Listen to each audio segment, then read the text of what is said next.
Also developing news out of Kentucky tonight, where we are getting a glimpse into the grand jury proceedings that ended with no criminal charges against 3 Louisville police officers in the death of Breonna Taylor. Taylor, as you might remember, was shot and killed in her home during a drug raid back in March. A month later, attorneys filed a wrongful death lawsuit against the 3 officers. In May, the Department of Justice and Kentucky's Attorney General opened their own investigation into Taylor's death. Then, last month, a Kentucky grand jury declined to charge any of the officers directly for Taylor's death. Well, today, those grand jury recordings were released. The NewsNation correspondent Brianna live there in Louisville with the full story. Brian.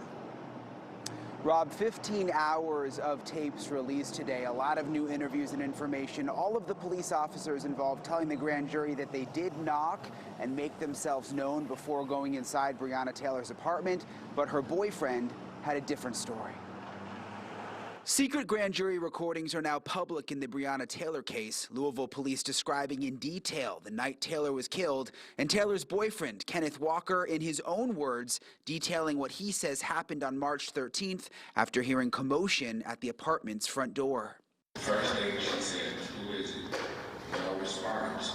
So we like, what the heck?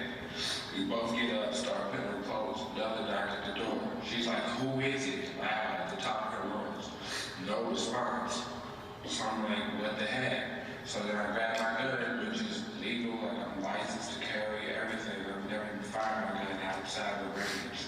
I was scared to death. Breonna Taylor was shot and killed by officers when police stormed the apartment. The 911 call Walker made was played for the grand jury.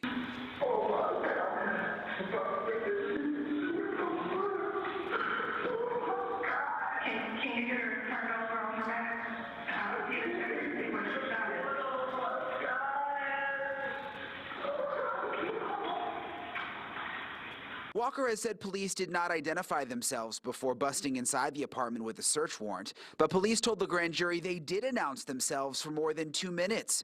And an investigator with the Attorney General's office told jurors the officers were acting in good faith. The jury heard testimony from one of those officers. Started manually not repeatedly.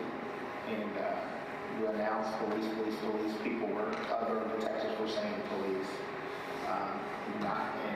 We were really loud.